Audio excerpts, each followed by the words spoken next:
everyone, how are you feeling today? It's NRS everyone here, and today I'm coming at you with a beatdown BLS deck profile. Now this deck is pretty much just the name that I said, a pure build of BLS that's supposed to be straight beatdown, just break up your opponent board, meant to go second. The entire extra deck is just pretty much additional tools to just break your opponent board or just help you finish games. So without further ado, let's get started. But one thing I would say before I'll start with the lineup of the monsters is that I will pretty much appreciate it if you can tell me down in the comment down below in a pretty civil manner, how do you think I should upgrade the deck or just like change card in there, or do you think I should play the deck in a different kind of thing, in a different build? But yeah, if you have any other suggestions, just let me know in the comments down below. So let's get started. Starting things off, we're running 3 copies of Blacklisted Soldier Super Soldier. This guy is pretty much the main monster in the deck. When you send a monster to the graveyard, you inflict damage to your opponent equal to the attack of the monster in the graveyard. And the problem with this guy is that you can only special summon him once per turn, but when he dies, he's summoning a Gaia, the Fierce Knight monster from your deck, which is really cool. And because, like I said, you can only special summon him once per turn, we're running 1 copy of Vanilla Blackluster Soldier, just because sometimes you need it. Next up, 2 copies of Blackluster Soldier, Envoy of the Beginning. This is the card I'm considering to cut down to 1 just because it could be cloggy, but also it's a really good card because it's just a level 8. It can banish a light and dark and then just giving you a ritual monster and ritual spell if you're using the mini soldiers, and just in general, we all know how good this card is. So like I said, most of the time it either used for a discarding fodder if I need to, but sometimes it's also used to finish games. And then the last monsters that I'm running in the deck is 1 copy, of course, of the big guys, is 1 copy of Charging Gaia the Fierce Knight, which is the cards that you summon with this, and it's also a 2300 beaters that you can summon without tributing, so that's really cool as well. And that does it, like I said, for the big monsters. Now we'll move on to the little guys. So first off, 3 copies of Beginning's Night, and 3 copies of Twilight Evening Night. Those 2 cards are really nice. They're giving your BLS ritual monsters an effect depending on, like, you know, which one you used, but and also, when they get banished from the graveyard and it's a hard once per turn effect, you get to search a ritual monster and a ritual spell.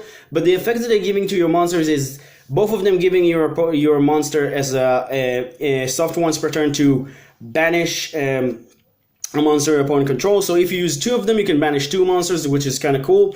And then also their other effect is that once per turn, this guy lets you to banish a card from your opponent's hand until the end phase, until their end phase. And then 1 copy, and not 1 copy, sorry. And then this guy does, what it does, is that if your opponent destroys a monster by battle and send it to the graveyard, you can attack again. So that's really cool. Now we're getting to the 1 copy, which is 1 copy of Envoy of Chaos, which is the card I'm considering bumping up to 2 instead of Blackluster Soldier, Envoy of the Beginning twice. So putting this 1 to 2. This card is also pretty awesome. This card is pretty much your Collude, giving you 1500 attack for your BLS monster, and if it attack the monster, the monsters that it attacks, the BLS monster or the guy, the Fierce Knight monster, become its original attack. And if this card is in the graveyard, you can banish 1 dark and 1 light from your graveyard and add it back to your hand, which is also really cool. So I don't know, I really like this card a lot, but I'm just, in my opinion, like 1 is enough. But like I said again, I might actually just but like put a Blackluster Soldier in with the Beginning to 1, because this is additional dark and just another mini soldiers that is really convenient. And that does it for the mini soldiers. For the additional support, we run 3 copies of Manju of 10,000 Hands, because this guy is just searching for ritual monsters and ritual spells. Really cool. 2 copies of White Dragon and 2 copies of Black Dragon. Those 2 guys just banish dark monster, special summon, banish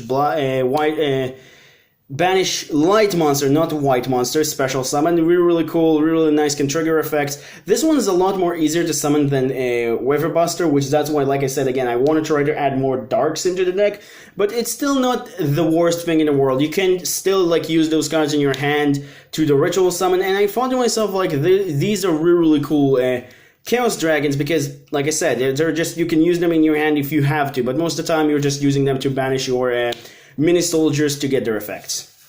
And that does it for the monsters. Now we'll move on to the spells. So first off, for the best spell in the deck, in my opinion, the ritual spell known as Super Soldier Synthesis. This card lets you to ritual summon with 1 monster in hand and 1 monster in deck, which one of them has to be dark and the other light.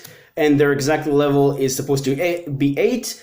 But you can summon a Bloodluster Soldier Ritual monster from your hand or graveyard, which that's what makes this so awesome, because you can just use trade-in, send the ritual monster to the graveyard, and still ritual summon it, which is really, really cool.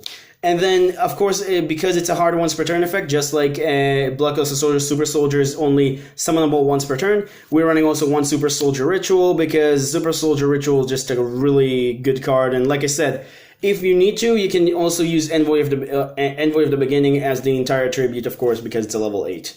So that's pretty much does it for the ritual spells. And now for the last support for BLS from the archetype itself, we run 2 copies of Gateway to Chaos and 1 copy of Terraforming. Gateway to Chaos is a hard once per turn card that tells you to add a Bloodluster Soldier Ritual monster or a Guy the Fierce Knight monster. You're probably going to add the Ritual monster. And then every single time a monster is sent to the graveyard, monsters, of course, then you can just put 1 counter on this card up to 6. And if you remove free spell counters, once per turn, you can just add a ritual spell, which is really, really cool. Any ritual spell. That's really, really nice. So that does it for that. And now we'll move on to rest. 1 copy for Enforcers of the Army because you have 7 warriors and you can search any one of them that you like. 3 copies of Called by the Grave because this deck is combo oriented, so I want my opponent not to stop me. 3 copies of Trade-In because I have 6 targets in the main deck without counting the field spells and the Manju, which is, you have like overall like 12, so that's really, really crazy good. 1 Trade-In, because not Trade-In, Upstart Goblin, because Upstart Goblin is 39 deck consistency. 1 copy of Monster Reborn, 1 copy of Regeki, and 2 copies of Twin Twisters to round off these spells. And that does it for the main deck. Now we'll move on to the extra deck. So first off, for the only Link monster I run is 1 copy of Underclock Talker, just because sometimes I want to have like boost my monster and just attack for a game, which is really, really cool. 1 copy of 101 for the rank 4s because get rid of monsters. Same goes for Castell. Dark Rebellion, just because it's a beatdown monster if I need to, get Cowboy if I need to burn for game. Utopia package, the entire full package because 5,000 attacking monsters that cannot be disturbed. And that's it for the rank 4s. For the rank 8s, 1 copy of Herodic to clear the board.